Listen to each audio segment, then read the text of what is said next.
Selamat siang Tribuners, jumpa lagi bersama saya Adi Sasono, pemimpin redaksi Tribun Jabar. Kali ini saya berada di kantor Tribun Cirebon. Nah, siang ini saya sedang bersama dengan penjabat Bupati Majalengka, Bapak Dedi Supandi. Selamat siang Bapak Dedi. Selamat siang Mas Adi. Sehat Pak? Alhamdulillah. Alhamdulillah. Pak, terima kasih sudah mampir di kantor kami untuk bincang-bincang.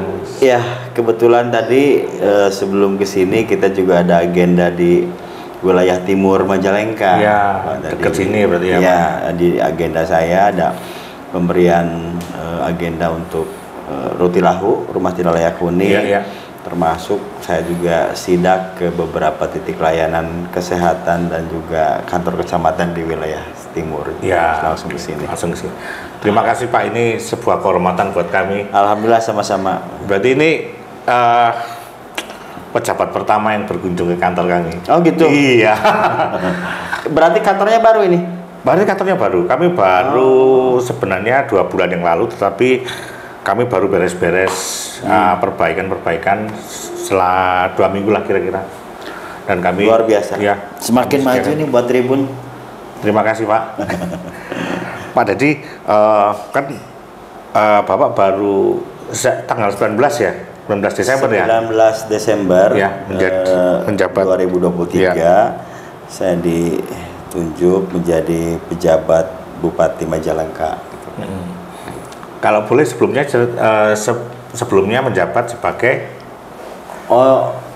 Sebelumnya saya sebagai Asda pemerintahan, ya. Asisten daerah pemerintahan. Tapi kalau dilihat rangkaian karir saya sudah 17 jabatan. 17 jabatan untuk mulai dari Bandung ya Pak? 17 jabatan dari mulai lurah sampai sekcam, camat, kabag, kadis ya sampai terakhir di asisten pemerintahan. Ya. Jabatan pertama apa Pak waktu itu Pak, kalau masih ingat? Kalau jabatan pertama itu pelaksana. Pelaksana. Begitu keluar dari kampus, dari STPDN kan sudah pegawai negeri. Ya. Pelaksana, terus pada saat pelaksana saya ditugaskan oleh pimpinan waktu itu keluarlah Undang-Undang 2299 tentang pemerintahan daerah. Yang di situ bercerita tentang otonomi dan pencabutan dui fungsi ABRI. Ya. Gitu. Nah kebetulan di Bandung dari 139 lurah itu 96 dari TNI. Nah, Oke. Maka dengan adanya otonomi itu harus dikembalikan dan diisi oleh sipil. Nah saya kebetulan baru keluar dari STPDN dan alhamdulillah 6 bulan setelah keluar dipercaya jadi lurah. Jadi waktu itu lurah masih bujangan saya. Lurah. Umur saya 23 tahun. 23 tahun dari lurah. Itu waktu itu lurah di Antapani. Antapani Kidul. Terus ada perintah waktu itu dari Ketua Tim Penggerak PKK Kota, Pak Dedi, 2 tahun setelah jadi lurah harus cari istri, harus punya PKK-nya gitu kan. Itu kewajiban pribadi atau perintah atasan Pak? Perintah atasan. Tapi saya tak pikir-pikir ya sesuai juga kan, itu akhirnya saya menikah umur 25 tahun. Oke, ya. Jangan-jangan kalau nggak ada perintah atasan bisa lebih lama lagi tuh. Karena bisa jadi. Dan setelah itu di luar ekspektasi juga 4 tahun lah saya jadi lurah.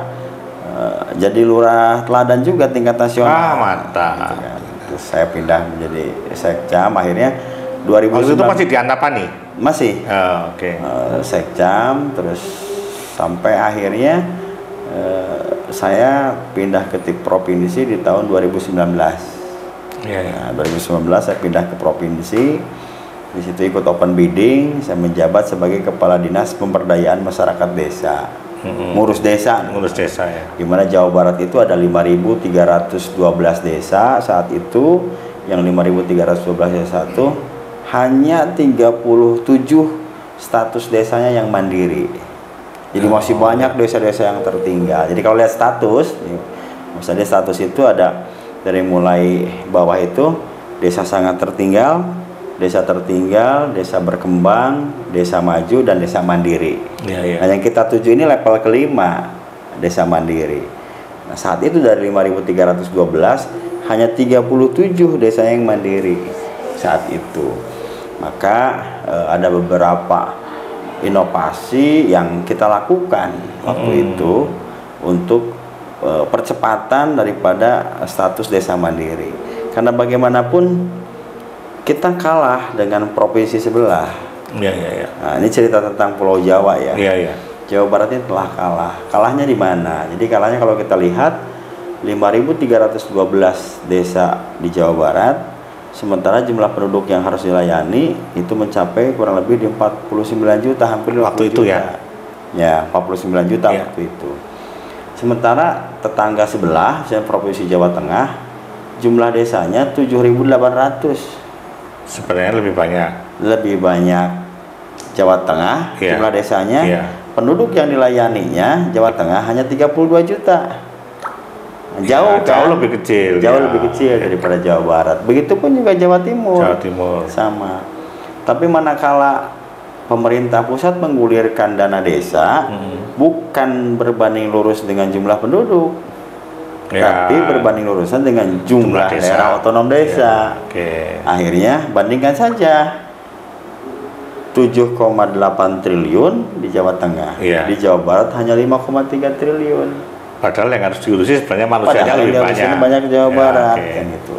Artinya kurang lebih di sekitar 2,3 triliun dalam 1 tahun perbedaan uangnya. Dikali 1 periode misalnya 5 tahun, makanya jangan heran kalau desa-desa di tetangga sebelah itu sudah selesai infrastrukturnya. Nah, mereka tinggal memikirkan ekonomi karena sudah selesai garapannya. Itulah tadi. Maka di situ butuhlah inovasi yang kita lakukan. Apa itu waktu itu inovasi waktu itu saya katakan inovasinya adalah inovasi desa juara. Desa juara. Nah, yang kebetulan inovasi itulah yang saya angkat juga ke dalam permasalahan judul disertasi saya saat S3. Kan gitu. Inovasi desa juara ini terbagi menjadi ada digitalisasi layanan desa. Jadi memang harus masuk digital itu. Yang kedua, One Village One Company. Nah, yang ketiga, gerakan membangun desa. Nah, intinya begini. Yang pertama kita membangun SDM dan layanannya dengan digital. Yang kedua kita tingkatkan ekonominya. Dan yang ketiga kita tingkatkan infrastrukturnya. Nah, cuma saya kemas menjadi tadi digitalisasi layanan desa, One Village One Company, dan tadi yang terakhir gerakan membangun desa. Tapi intinya satu digital dan SDM, ekonomi, yang ini infrastruktur. Gitu. Gagasan itu berarti sudah diimplementasikan, Pak? Sudah. Nah, saat diimplementasikan saya punya target saat itu, dan orang mengatakan target itu berat. Yang 2018 desa mandirinya hanya 37, dan 2019 ditargetkan harus punya desa mandiri 68. 2 kali lipat berarti ya. 2020 ditargetkan harus punya target desa mandiri di 91. Semua orang mengatakan berat. Nah, 2019 di luar dugaan. Baru 1 tahun, 2 tahun sudah terlampaui. Desa mandirinya langsung naik menjadi 103 desa. Berarti itu melampaui target tahun ketiga ya? Melampaui target tahun ketiga gitu. Ternyata ciri dari khas masyarakat desa di kita ini beruntungnya kita ada Pancasila ya. Mereka itu ternyata bergotong royongnya luar biasa. Nah, yang belum tersampaikan itu adalah knowledge transformasi, informasi kepada mereka. Maka konsep yang harus kita lakukan pada saat itu adalah bagaimana kita melakukan tadi inovasi, desentralisasi, dan juga transparansi. Karena warga ingin diajak sebetulnya. Gitu. Jadi gini Pak, terkait dengan posisi Bapak sekarang sebagai pejabat Bupati Majalengka. Nah, Bapak melihat persoalan yang sama nggak ketika di Yang mungkin sama, spesifik ya? Sama. Jadi samanya begini, kebetulan saya kan sebelumnya juga pernah menjadi pejabat wali kota Depok ya. Nah ini berbeda. Kalau wali kota tidak ada desa, mereka semuanya statusnya kelurahan. Ya. Ini pada saat saya menjabat PJ Bupati Majalengka, ada 330 desa. Berarti ada 330 kepala desa. Ada 26 kecamatan. Karakternya sama dan ya luar biasa. Akhirnya yang tadi saya katakan, apa yang menjadi bagian pemahaman keilmuan kemarin saya memperoleh gelar Dr. S3 bidang pemerintahan yang kebetulan yang diteliti adalah terkait dengan desa, ya tinggal diterapkan aja di sini gitu kan. Dan itu sudah dari tanggal 19 kemarin kita sudah coba banyak melakukan langkah-langkah yang mungkin juga belum terbiasa di mereka. Contoh gini Mas Ade, contoh. Saya melihat orang pada saat pertama saya masuk, mereka khawatir ada pohon yang mau tumbang di depan rumahnya, tapi si pohon itu berada di daerah milik jalan. Gitu. Tapi mereka sulit banget terlayani. Itulah kita butuhnya digital. Jadi layanan itu saya bilang pada seluruh perangkat daerah, jangan menunggu mereka mengajukan surat, tapi rakyat ini butuh kehadiran pemerintah. Gitu. Maka saya share segala macam tertangani. Nah sekarang banyak lagi keluhan-keluhan masyarakat tentang jalan, yang jalan itu banyak bolong lah dan sebagainya, bahkan sampai membandingkan dengan tetangga sebelah. Nah kemarin baru saya kumpulkan teman-teman di PUTR. Nah, kita segera kemarin itu bentuk unit reaksi cepat tambal jalan. Itu unit baru atau bagaimana Pak? Oh enggak, jadi unit ini hanya nama. Kalau unitnya yang berada di UPTD, jadi kan Bina Marga ini atau PU itu punya cabang-cabang dinas atau UPTD. Nah, UPTD ini sebetulnya sudah ada, cuma langkah yang mereka lakukan itu selalu melakukan langkah by textbook gitu loh. Jadi by textbook itu begini, mohon maaf ya, birokratis. Nah seperti itu, dan selalu di situ sudah tercantumkan bahwa tahun ini tuh pengerjaan jalan untuk ini gitu. Nah, tidak ada yang sifatnya untuk hal yang insidentil. Jadi lembaganya sudah ada di UPTD. Saya hanya buka istilah baru untuk membuat unit reaksi cepat tanggap tambal jalan dengan cara apa sih kebutuhan satu kali nambah jalan itu apa. Nah ternyata yang dibutuhkan itu ada alat-alatnya, misalnya ada mobil call-nya satu, aspalnya satu, dump truck, temper, kayak gitu kan. Nah, itu menjadi satu paket yang harus dibawa oleh satu tim gitu kan. Ya. Nah satu tim itu tugasnya mereka keliling-keliling ke lokasi tempat yang memang terjadi jalan yang bolong. Nah pada saat terjadi jalan yang bolong, jangan menunggu besar. Pada saat bolong itu masih kecil juga tambah segera. Kan gitu. Kalau nggak sekali tambah makin besar. Malah makin besar. Nah ini yang belum terbiasa. Karena seolah-olah mau ngaspal jalan A itu sudah direncanakan untuk membangun A. Sehingga pada saat di B terjadi bolong, ya dibiarin dulu kan gitu. Seperti itu. Berarti tinggal ini Pak ya, apa namanya, membuat SOP baru gitu.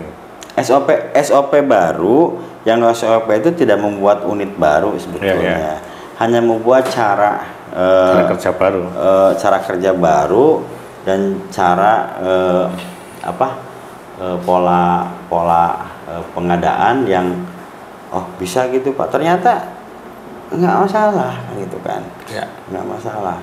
Sama seperti misalnya kita memberikan, kan ada jalan bolong hanya luasnya 1 meter, ya udah 1 meter itu aja, kan nggak usah direncanakan. Tinggal buktinya apa, ada foto, ada apa. Lalu ada jalan di tempat yang lain juga bolong misalnya hanya 3 meter, ya itu aja gitu kan. Baru nanti diklaim. Itu saya ingin membuat terbiasa seperti itu. Walaupun hari ini pada saat unit itu diluncurkan belum merata, jujur saja. Belum merata di 7 UPT cabang dinas itu belum merata. Kenapa belum meratanya?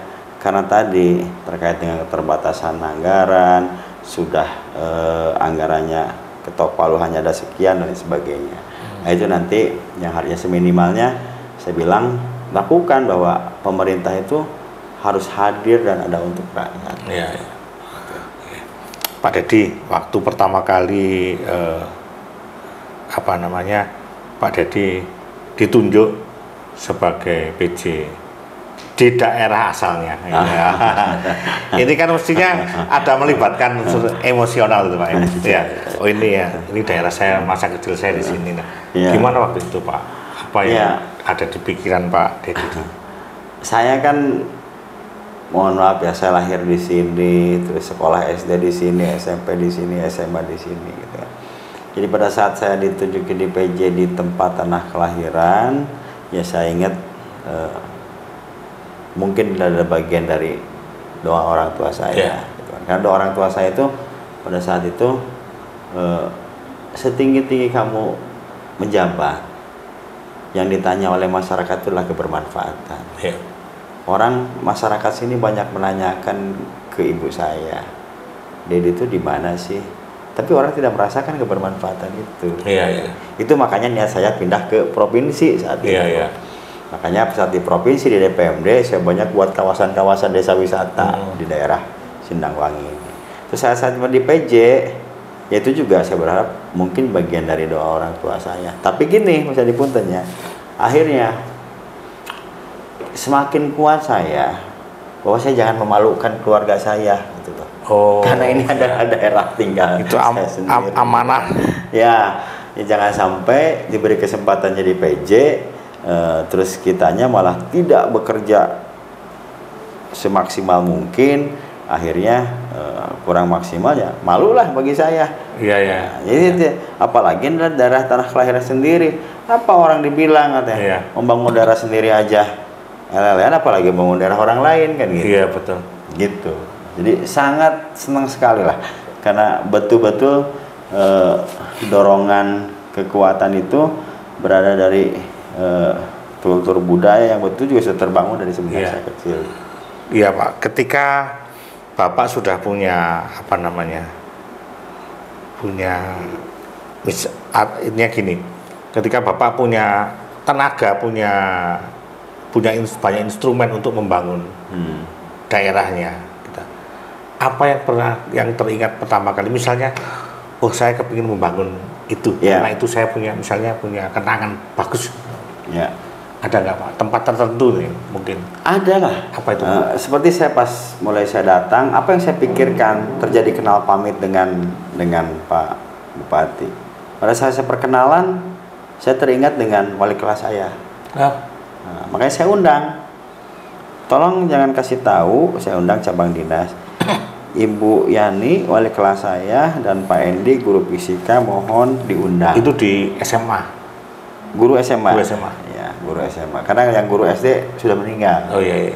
Yang SD sudah meninggal, Bu Odah itu. Yang SMP juga udah banyak yang meninggal. Yang paling dekat itu yang masih ada banyak di SMA. 2 orang itu diundang. Jadi saya teringat,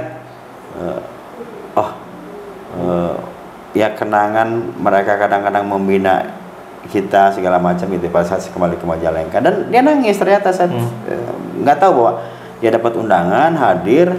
Terus saat saya menceritakan tentang perjalanan hidup saya SMA di sini, wali kelasnya ini tolong maju ke depan, saya bilang. Terus sama Pak Endi juga, Pak Endi inilah guru favorit saya. Kenapa hari ini saya panggil?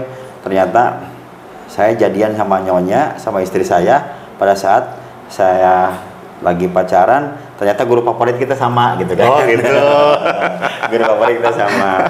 Dia mesti guru favoritnya. Jadi saya sama nyonya itu, sama istri saya wali kelasnya Bu Yani, saya kelas 3. Nyonya kan kelas 1. Dulu mah kan ada fisik 1, ada fisik 2 kan. Jadi Bu Yani ini adalah wali kelas 2 dan kelas 3, fisik lah gitu kan. Saat saya keluar dari kelas 3, istri saya kan masuk kelas 2, Bu Yani juga wali kelasnya. Jadi saya sama nyonya itu wali kelasnya sama. Nah pada saat jadian, ceritalah biasa kan, pacaran, siapa guru favorit? Pak Endi, kebetulan sama, dipanggil juga. Ternyata pada saat saya panggil dikenal pamit kemarin, nangislah dia kan gitu kan. Nah Itu yang saya terpikirkan. Terus ada beberapa hal tempat-tempat yang saya pikir legend ya. Iya. Kayak seperti pulang dari SMA saya hobi mie ayam gitu kan. Tempatnya di mie ayam Toya ya tak datangin kemarin. Kan gitu sebagai sebuah kenangan, dan ternyata menimbulkan kenangan-kenangan begitu membuat inspirasi juga. Maka saya selalu berpikir menanamkan kepada para perangkat daerah konsep saya itu. Saya berharap tadi untuk membangun Majalengka, yang pertama inovasi, yang kedua desentralisasi, dan yang ketiga adalah kolaborasi. Itu yang ingin saya lakukan gitu. Kenapa? Kita kalau tidak dengan inovasi, apa yang harus dibangun oleh kita bisa terlambat. Tapi dengan menggunakan inovasi yang dibangun, harusnya dibangun 3 tahun bisa selesai dengan 1 tahun. Itu yang kita harapkan. Apalagi masa jabatan saya pun juga tidak panjang kan. Maka inovasi harus dilakukan. Terus tadi selanjutnya yang kedua, kolaborasi. Oh ternyata pada saat saya datang ini tidak bisa APBD itu semuanya untuk bisa melakukan percepatan. Nah, ini kita pun juga lakukanlah kolaborasi. Saya ajak komunitas, GGM dibangun oleh CSR kan gitu. Terus ada ini lahan aset tanah Pemda yang mangkrak, mau digimanakan, masa saya harus merencanakan dulu, bikin DD dulu, nanti tahun depan dibangun. Itu udah nggak zamannya lagi. Saya ajak komunitas, minimal dalam waktu dekat apa yang akan kamu lakukan. Opa, saya ingin komunitas musik ini ada tempat untuk ruang untuk bermain musik. Oke, saya ada tempat bermain ruang untuk senam. Oke, kita buat nanti Car Free Day. Nah, rencananya seperti itu. Itu yang kolaborasi, dan yang tadi yang ketiganya itu desentralisasi. Jadi bagi saya nanti ada beberapa anggaran-anggaran yang selama ini terpusat dikelola oleh dinas, mau tak turunkan nama saya ketika kecamatan. Kayak gitu. Bila perlu camat ini harus punya anggaran yang dia berdaya gitu kan. Saya akan turunkan menjadi sebuah bagian dari desentralisasi. Jadi kalau camat, misalnya camat Raja Galuh, maka dia adalah bupatinya di Raja Galuh, gitu kan. Itu kepanjangan tangan saya. Saya akan buat seperti itu. Jadi kalau misalnya di situ ada vandalisme, coret-coret, ada tanaman bibit tanaman misalnya taman yang tumbang, ada gorong-gorong yang rusak, ngecat kerep, itu nggak usah lagi sama dinas. Oke, jadi bisa langsung dieksekusi oleh camat ya. Gitu kan. Tapi pasti camat capek. Ya. Saya bilang. Tapi kan pejabat memang harus capek, Pak. Ya harus capek. Gitu kan. Nah, sementara kalau saat ini tangani oleh dinas, nggak akan gini, Kang Adi.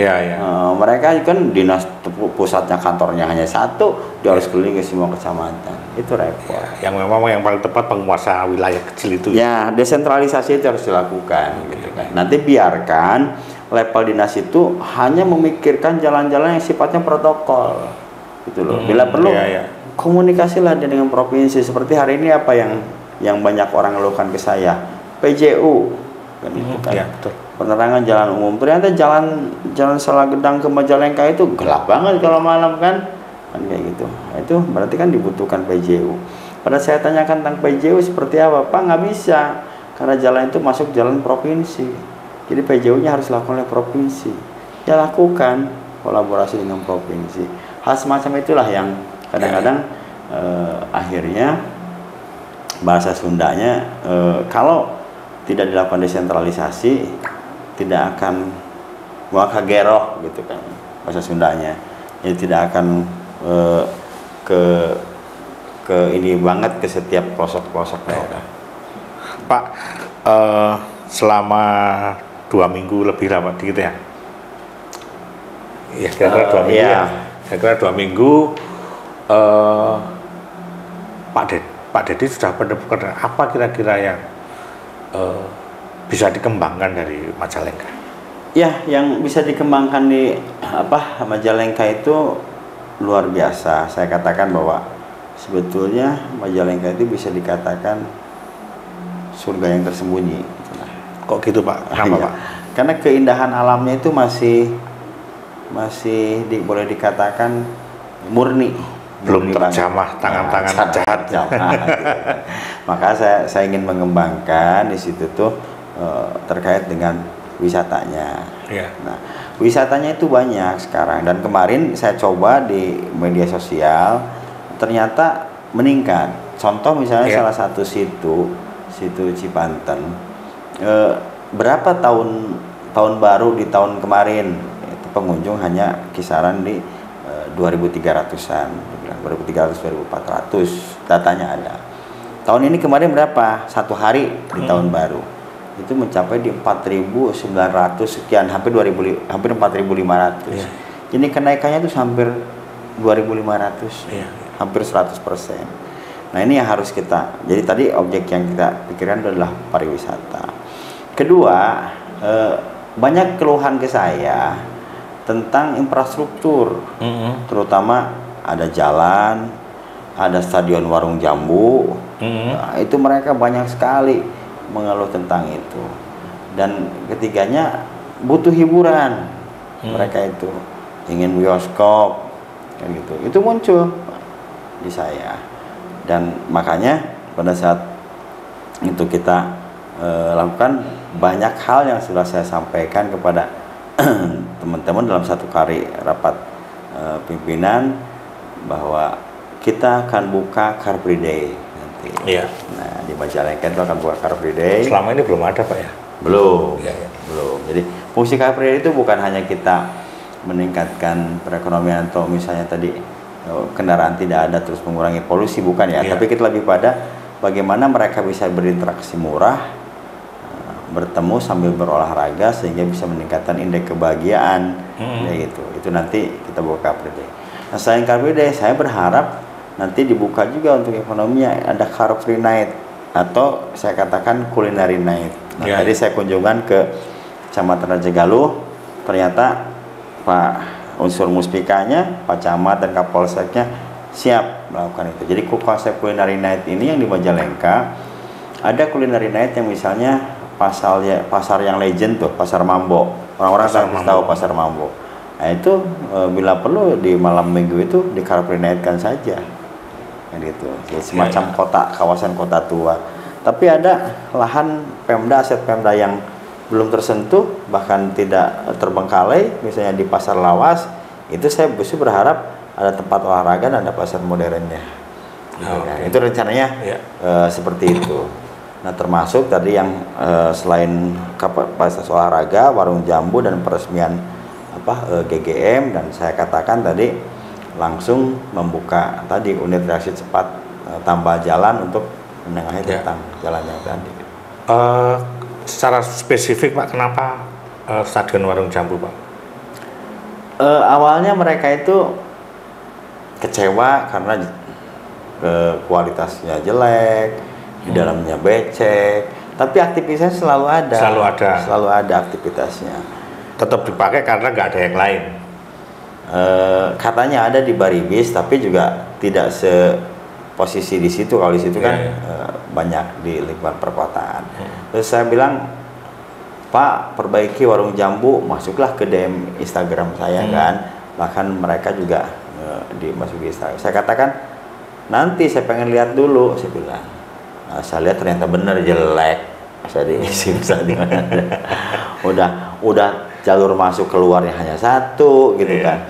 Nyampe ke sana becek, di seberang juga banyak rumput dan ilalang gitu kan. Tapi di situ ada yang latihan. Luar biasanya potensi di Majalengka ini luar biasa. Kemarin U20 yang juara sampai internasional kan kipernya tuh orang Majalengka.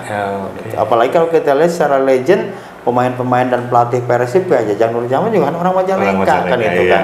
Masa seperti ini ironis sekali kan.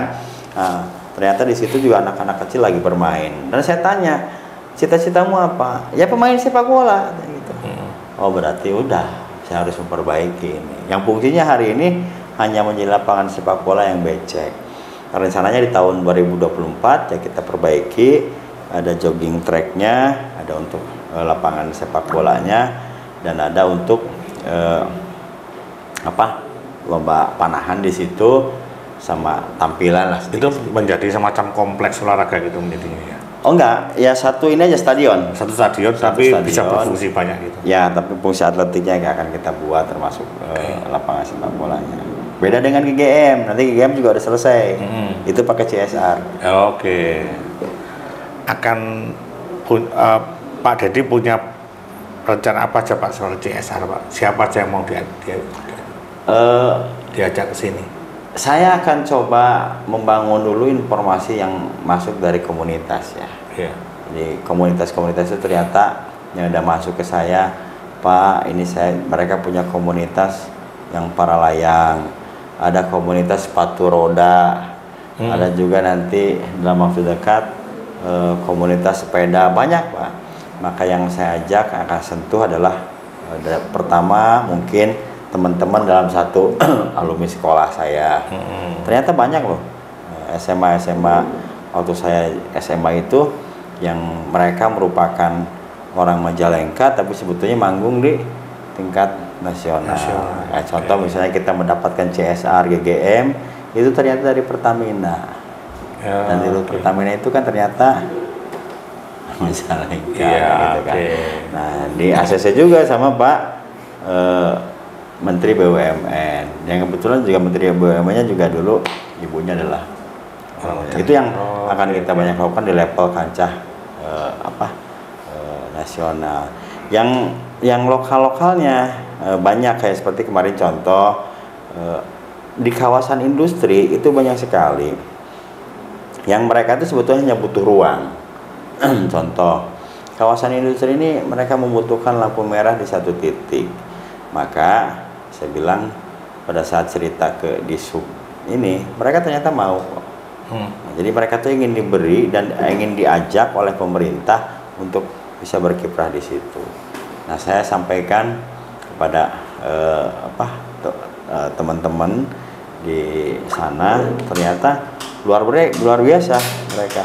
Sampai urusan lampu merah saja pada saat Disub tidak bisa membantu, mereka siap bantu. Artinya kolaborasi itu ada, walaupun yang belum terbiasa bagi kita itu adalah bagaimana teman-teman di perangkat daerah mencoba membuat hadir di tengah rakyat dan bisa menjelaskan gitu.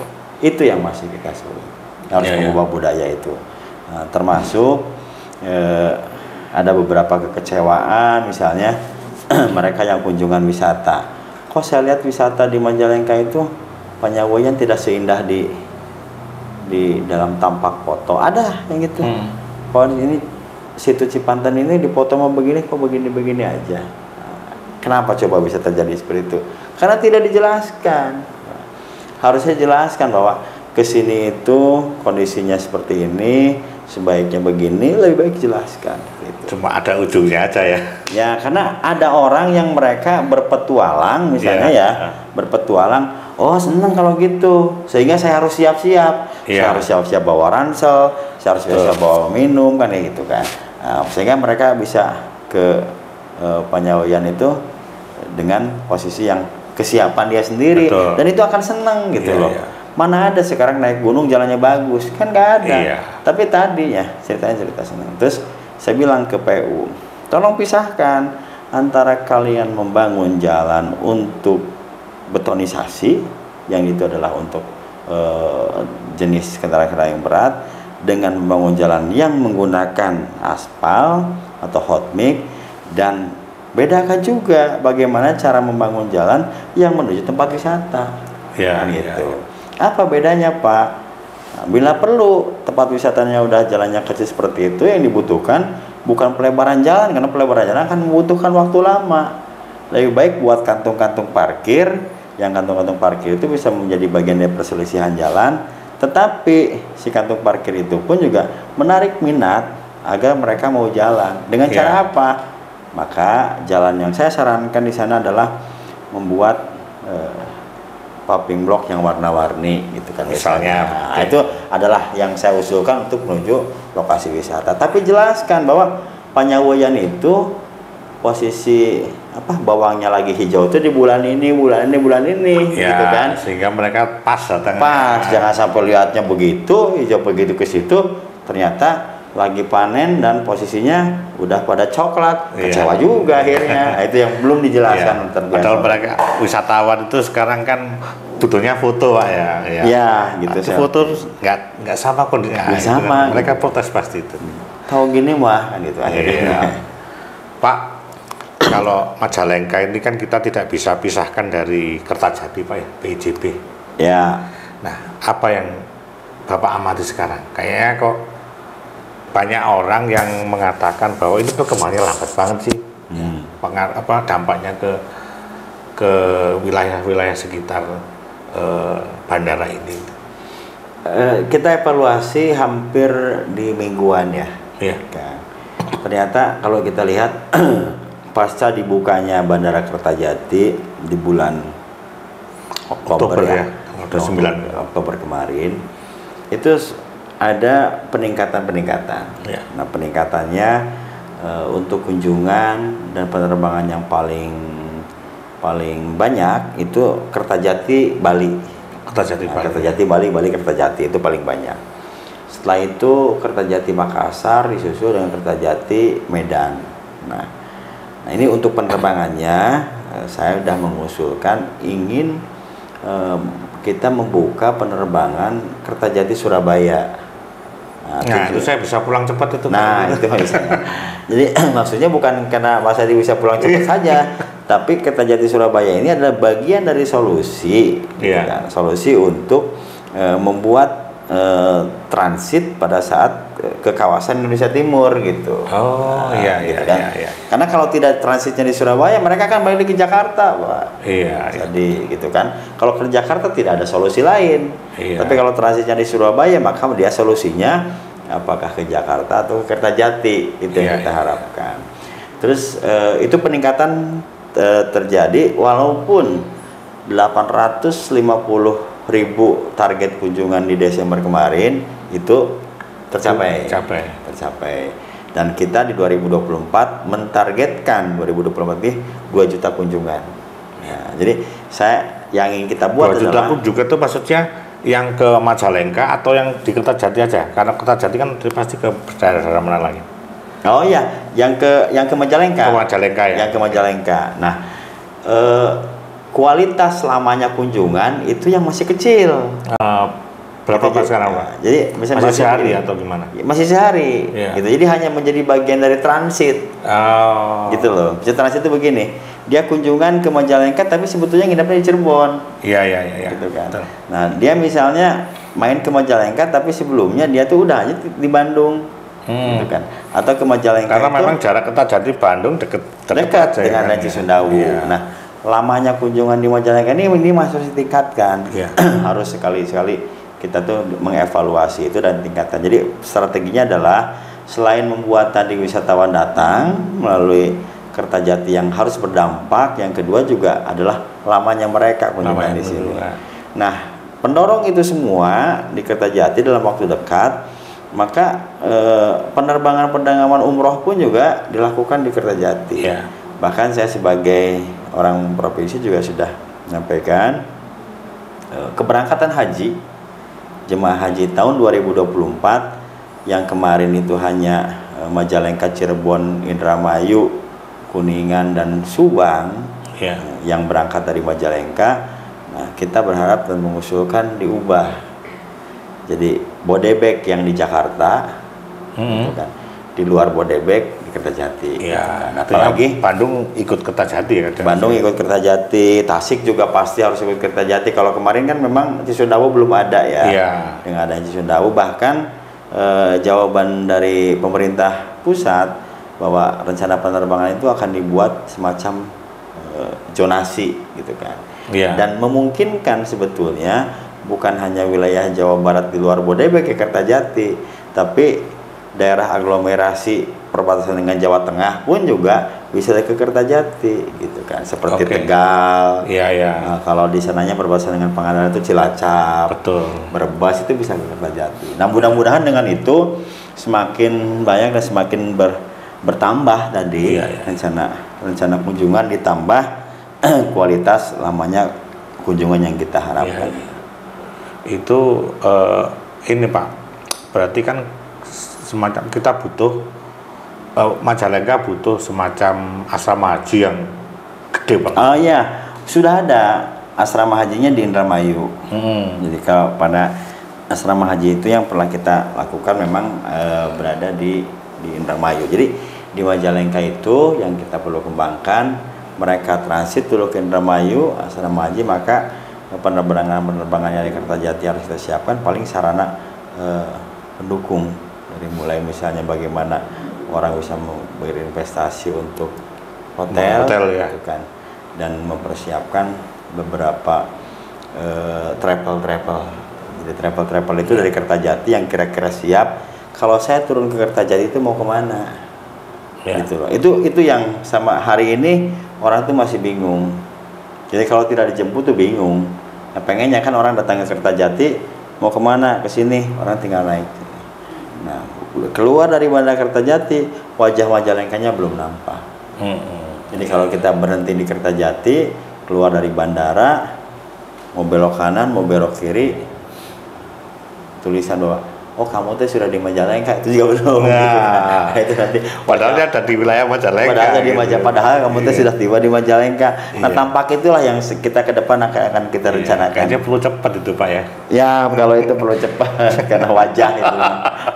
Sama seperti jalan-jalan yang rusak tapi perbatasan dengan kabupaten lain, itu juga wajah yang harus kita karena seringkali kan lintas batas itu kita jadi tahu, oh ini kita berarti sudah lewat sini karena jalannya rusak. Tapi kan dengan cukup dengan media sosial hari ini, mereka dengan 2 jari kan bisa memviralkan itu. Iya. Nah, ini lihat nih, nih kita lagi jalan di kabupaten ini. Nah, ini nih pengen ketawa nih, kayak gitu. Ketahuan dari apanya? Dari jalannya rusak gitu ya. Jalannya saking bagusnya bisa membuat orang yang hamil itu langsung lahir katanya. Macam-macam gitu. Iya. Oke Pak, dalam waktu dekat gebrakan apa lagi Pak? Ya, tadi selain dari kuliner, saya terus meresmikan GGM ya, gebrakan lainnya saya tuh justru ingin pemanfaatan lahan-lahan aset itu terbengkalai, kayak seperti Pasar Lawas. Ya. Pasar Lawas itu terbengkalai, lahannya 2 hektar, tapi itu adalah lahan emas. Kalau kita rencanakan dari dulu ingin dibangun baik kerjasama dengan ini, itu pasti lama. Makanya saya katakan, tolong, saya tidak mau aset-aset tanah pemerintah itu justru tidak termanfaatkan. Nah, beda dengan potensi luar ya, bahwa aset itu sebetulnya bisa mengembalikan. Jadi saya ingin akan mengumpulkan komunitas. Jadi saya akan mengumpulkan komunitas anak-anak kreatif, komunitas kopi, komunitas seni, komunitas budaya apa. Saya pengen tahu sok mau diapakan. Nah, saya berharap di situ tuh ada aktivitas-aktivitas yang menyemangati mereka semua. Insya Allah itu dalam waktu dekat, dan kita tidak menggunakan APBD, kita akan coba memberi ruang untuk berekspresi dari teman-teman komunitas dan bisa memanfaatkan itu. Pak, ini terkait tahun politik Pak.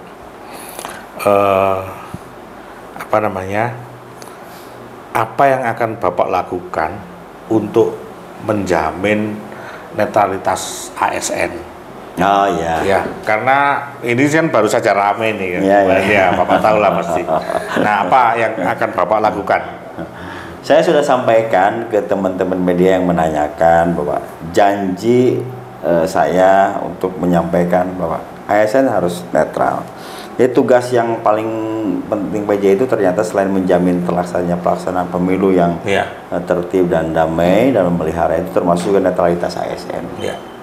Nah, untuk netralitas ASN, kita sudah melakukan beberapa fakta integritas, termasuk juga untuk rencana netralitas ASN itu yang ini belum dibuat nih oleh teman-teman.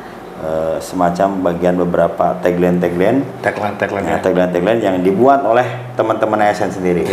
Bahwa kami menyatakan netral misalnya, terus mereka bikin spanduk, mereka juga berkomitmen seperti apa. Itu yang akan kita kumpulkan Dan selain itu kita juga sudah kerjasama dengan Bawaslu bahwa saya tidak akan memberi perlindungan jika kalian memang sudah kita ingatkan mereka adalah tidak bersikap netral. Iya. Saya sampaikan ke seluruh ASN bahwa ciri-ciri orang cerdas itu yang saya tidak mau dengar kalian itu tidak netral, dan yang kedua kalian itu bersikap hedon. Itu saya ingatkan semuanya. Saya ingatkan. Dan cara mengontrolnya kita memang melakukan beberapa langkah-langkah. Ada tim yang dibentuk, si tim ini dari gabungan, ada inspektorat, ada Satpol PP di situ bergabung, dan mereka juga selalu mengawasi, dan ada beberapa dinas-dinas yang hari ini juga belum membuat spanduk-spanduk netralitas, itu akan kita umumkan kembali. Artinya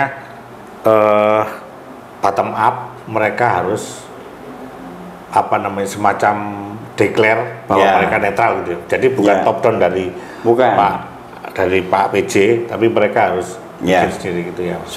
Sudah kita buat seperti itu, dan saya pun juga menyampaikan di berbagai media ke siapapun saya ngomong, Pak, bagaimana nggak ada arah netralitas, siapapun saya jawab gitu. Oke. Harapan Pak Dedi di tahun politik untuk warga Majalengka, Pak? Ya, harapannya kemarin kita hitung ya, berapa sih sebetulnya pemilih pemula? Pemilih pemula itu hampir sekitar di 150.000. 150.000 ya. Pemilih pemula di Majalengka. Terus saya tanya lagi ke Disduk, berapa yang sampai hari ini belum terekam KTP? Enggak. Ternyata ada sekitar 20.000 lagi. Jadi sekarang ini lagi mengejar perekaman KTP agar selesai sebelum di pemilu, dan akhirnya kerjasama dengan sekolah-sekolah. Karena mereka rata-rata anak-anak di SMA dan SMK kelas 3. Iya. Harapannya itu adalah naiknya angka partisipasi masyarakat yang kita harapkan untuk Majalengka, dan harapan yang kedua, mohon kita dimudahkan tidak ada bencana. Itu yang saya khawatirkan. Ini bulan-bulan gawat itu, Pak. Ya, makanya saya banyak sekali peringatan. Karena bagaimanapun kadang-kadang kalau dengan alam seperti itu, pembangunan konsep yang dilakukan udah hancur semua. Gitu. Seperti itu. Harapannya nggak ada bencana. Jadi ya kita berdoa. Kita kan nggak mengira kemarin di Sumedang, di Garut nggak mengira ada kayak gitu. Makanya pada saat konsep malam tahun baru di luar dugaan kita merencanakan, pada saat teman-teman nanya, Pak konsepnya apa? Saya pengen sore itu sebelum maghrib, sama-sama sholat maghrib. Terus saya pengen istighosah sama teman-teman, beres istighosah, saya pengen makan nasi liwet di daun, kata saya, dengan semua, dengan ada kepala desa, ada camat, ada FKUB, ada MUI, gitu. Ya bener, kita makan pakai daun, pakai ngaliwat. Udah lagi. Ada simbol khusus yang mau dicapai dengan ngaliwat itu? Enggak, hanya cerita tentang kekompakan, kegotong royongan, bahwa kita ini berdoa agar tanah kelahiran kita ini Majalengka dijauhkan dari lagi posisi. Memang kita berniat seperti itu dalam hal waktu yang sama sebelumnya terjadilah informasi seperti itu. Jadi akhirnya pada saat pergantian malam tahun baru, ya saya selingi dulu akhirnya dengan teman-teman yang lagi nonton malam tahun baruan, kita berdoa untuk tetangga kita yang Kabupaten Sumedang. Mudah-mudahan seperti itu. Dan terasa di Majalengka itu dari 26 kecamatan saya cek hampir terasa di 17 kecamatan. Ya 17 kecamatan itu dampak dari Sumedang itu terasa. Untungnya masih terasa aja, Pak ya. Setidaknya ikut punya perasaan untuk berempati dengan mereka ya. Oke Pak, ini 4 pertanyaan terakhir yang harus dijawab cepat. Aduh, apa nih? Ya, yang pertama, makanan khas Majalengka favorit Pak Dedi apa? katel, sambal katel. Sambal katel. Terakhir kapan Pak makan itu? Kemarin. Oh, kemarin. Nah, terus yang kedua, tempat nongkrong favorit waktu remaja. Mie ayam. Mie ayam yang diceritain tadi. Toye, ada di IG saya. Itu kenapa Pak? Hah? Kenapa jadi favorit? Mie ayam Toye itu dulu jualnya di Galaxy bioskop. Bioskop. Nah, bioskopnya udah nggak ada, jadi pindah ke seberangnya. Gitu. Dan di situ tempat nongkrong anak-anak, tempat juga ya ketemu sesama baya, termasuk juga ketemu pacar. Jadi banyak alasan untuk jadi kenangan Pak ya. Kenangan. Nah, tempat wisata favorit di Majalengka. Cipadung. Ya, kenapa itu Pak? Ya, karena di atas rumah saya. Jadi kalau dulu Lebaran ke situ Cipadung, kalau sekarang mah situ Prabu Siliwangi ya. Ya. Ya saya tinggal jalan kaki. Oke. Bahkan kadang-kadang ke situ tuh bukan hanya di hari besar, malam hari pun juga mandi ya ke situ. Makanya favorit banget. Iya. Terakhir Pak, apa yang bikin Bapak selalu kangen pada Majalengka? Karena Majalengka itu tempat yang telah membuat dan mendewasakan saya. Oh gitu. Jadi saya banyak sekali cerita suka, cerita duka yang hadir di Majalengka. Tapi hari ini saya baru sadar bahwa cerita suka dan cerita duka itu semuanya cerita itu adalah membuat saya menjadi dewasa. Ya oke. Itu. Oke Pak Dedi, terima kasih Sama-sama atas perbincangannya, sangat menarik.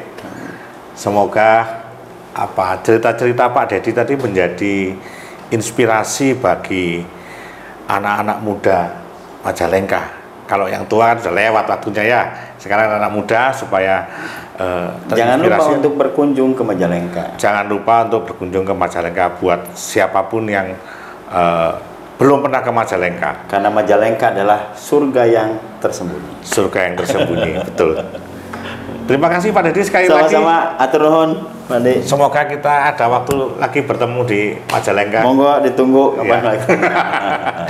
Oke, terima kasih Tribuners. Itulah bincang-bincang saya dengan PJ Bupati Majalengka Bapak Dedi Supandi. Semoga inspirasinya melekat di ingatan teman-teman semua. Terima kasih. Sampai jumpa. Download Tribun X sekarang. Menghadirkan lokal menjadi Indonesia.